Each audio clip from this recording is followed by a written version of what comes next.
Hello everyone, welcome to the second part of the lesson, A Thing of Beauty by John Keats. There are two videos in this series, and in the first video we have explained the line by line explanation of the poem, and in this video we'll be explaining you the poem in detail. Moving on. Annotations of the poem.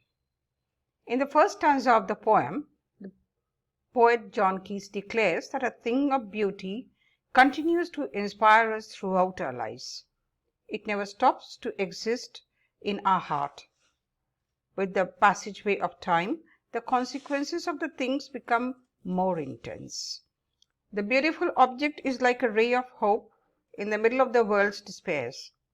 It energizes our souls, restores us, and relaxes our worn nerves. It is like a withdrawal from the evil in the world.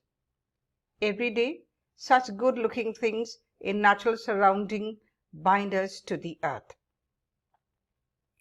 In spite of all the sadness, egotism, grief, misery, and all things we suffer in this world, the beautiful thing, whether it be a passage, an object, or whatsoever which a person finds beautiful, is like a ray of hope in the middle of all. Like the sun, the moon, outstanding through this dark curtain, trees, sheep, flowers, and for that matter, green streams, waterfalls, fountains, musk rose buds, etc.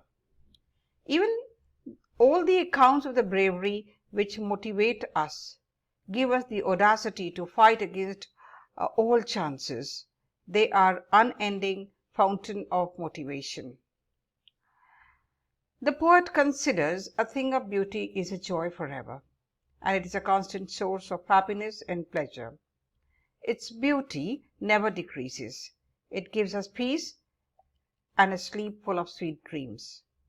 Keats stresses the indestructible connection of man with nature and earth. The loveliness of earth captivates man. Every entity of earth is a foundation of pleasure. Every day we are knitting a flowery wreath to fix us to the earth. Man himself is a root source of his concerns. We lack human abilities, and it makes us merciless. Our life becomes a melancholy. We nurture unnatural and sinful ways, and all such things take a long depression and misery to mankind. The beauty of natural objects take away the despair from our sad hearts. The sun, the moon, old and young trees arranges for a shady shelter, and it is a boon for unassuming conformist.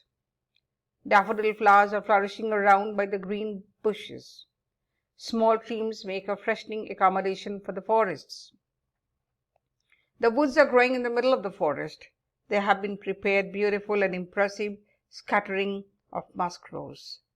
The mighty and the deceased were people who were influential and governing in their own times.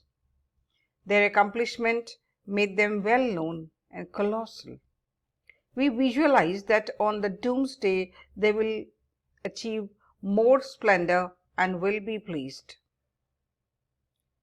The prettiness of the stories excel any other what we have heard or read. The beauty of Mother Nature is like buds from blissful fountain. It decants into our heart divine ecstasy of natural surrounding, which is like an unforgettable nectar.